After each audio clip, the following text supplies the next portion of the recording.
الناس اعبدوا ربكم الذي خلقكم والذين من قبلكم لعلكم تتقون. Euzubillahimineşşeytanirracim. Bismillahirrahmanirrahim. Elhamdülillahi Rabbil alemin. Ve la akıbetu lil muttakin ve salatu ve selamu ala Resulina Muhammedin ve ala alihi ve ashabi ecmain. Amma ba'd. Esselamu aleyküm ve rahmetullahi ve berekatuhu. Hürmetli biraderlerimiz, bu katımki dersimiz yine hoş kipsizler. Bizdeki bu katımki dersimiz yine şu Kabe'ninki üstüde yine toxtalımız. Endi Kabe'ninki darvozi sharq tarafga qaraydi. Sharq tarafga qaraydi. Mana bu şu yerden 1,5 metr etrafıda egiz. Endi bu Kabe'ninki darvozi bilan Hajar Aswadninki oralig'ida bir yava. Kabe'ninki nemiz eslab qilgan. Bu yer endi multazam deb atiladi endi. Multazam deb atiladi. Multazam degani yani o'zi yani chaplashtirilgan joy degan gap. Yani tavaf qilgan yo duo qilmoqchi bo'lgan odamning o'zi aşağıya erib, aşu nemisini, köksünü aş Kabe'ninki aşu yalakı yeri çaplap, aşu Hajar Aswadning o tarafındaki aşu Kabe'nin darvozasi bilan yalakı tapsi bilan aşağı qo'shib, o'zining köksünü çaplap aşağı qilgan mana dua, çaplap qilingan mushu dua degan mushtaq gap bo'ladi. Mana bu mu bir ibodat endi. Bu mu yaxshi bir ish? Chunki payg'ambar sallallohu alayhi vasallam mene tavaf qilgan vaqti o'zida o'zininki mene yuzi, ko'ksi, biligini va o'zininki olqonlarini payg'ambar sallam multazamga qo'yib, mushundoq duocho qildi degan payg'ambar alayhissalatu vassallam rivoyat qilgan mushunda bir hadisi bor. Anda o'g'andaki biz agar imkon bo'lsa, mana o'zimizni qo'limizni aşağı chaplab, ko'ksimizni chaplab, ashundoq qilsak, bu nihoyatda pek nima u yaxshi ish.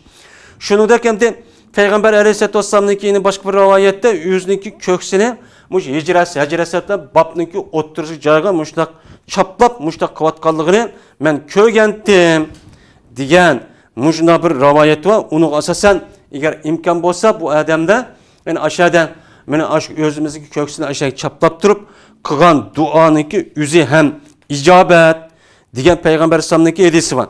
Peygamber Aleyhisselam şunda degan multazam bir dua icabet kılıngan bir nima o joy. Mana bu joyning o'zida har qanday bir odam duo qiladi ekan, Alloh taolo bu duoniki o'zini mana icabet qiladi degan payg'ambar sallallohu bir hadisi bor. Unda bo'lgandan keyin biz endi shu haramga berib qolsak, mana aşı joyga o'zimizdagi qo'lini va ko'ksini chaplash orqali mana Allohdan tilmoqchi bo'lgan duoniki o'zini mana shu shunday qilish kerak.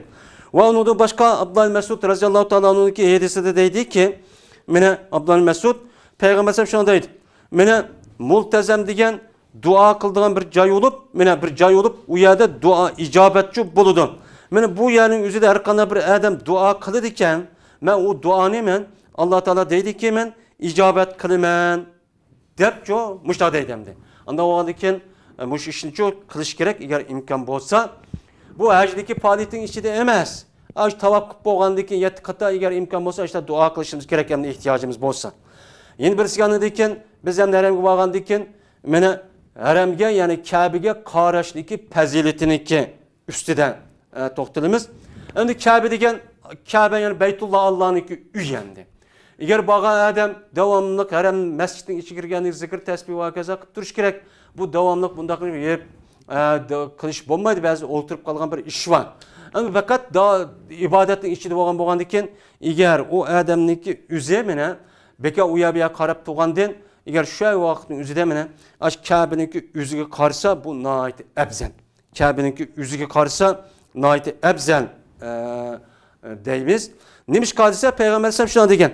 Mena mushu baytga deydi. Kabe'ga har kech kunduzda 120 tane rahmet Allah Teala düşürüldü deydi. Bunun içinden Taif yani tavaf kılanlarga 60 tane rahmet oludu. 40 tane olgan bolsa aş Kabe'ninki etrafında tuğanlarga boludu.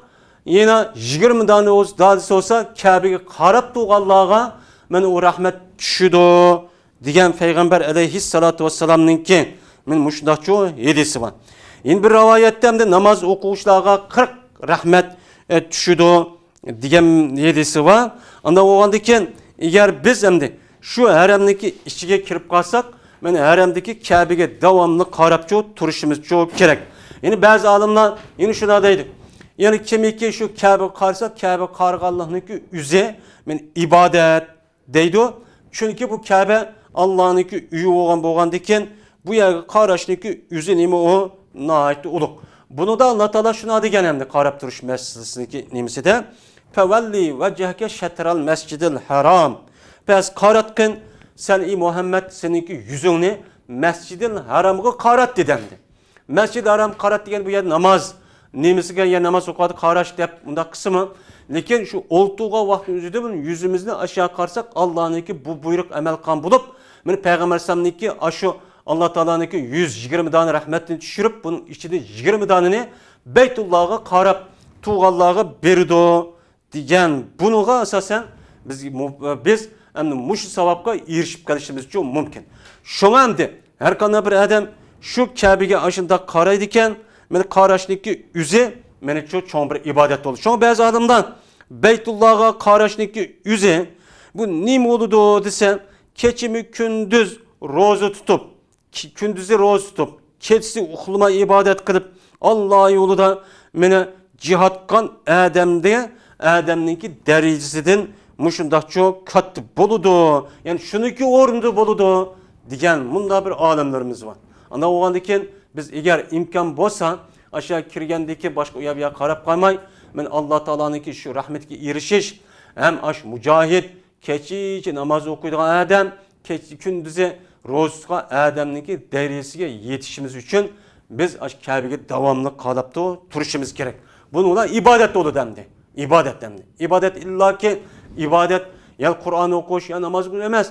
Aş Kabe'nin yüzü qarğanlığınki üzüm ibadet kenemdi. Nim için Allah'ınki buyruğu biz amel kıldık. Amel kılının üzü nemi bu? Allah müştahat etken men qarayman desek, men Allah'ın buyruğunu bija keltirgen bolubuz. Bununla biz ibadetke erişken bolubuz. Yeni bir yanındayken Beytullah'ın içine kiriş afzal. Men Beytullah'ın içine kiriş afzal. Eğer imkan bolsa Beytullah'ın içine kirip onun içindeki nemi var, nemi yok. Mene bunu kiriş bu naiti ebzel deydi. Nem için? Çünkü Peygamber Aleyhisselam şuna dedi.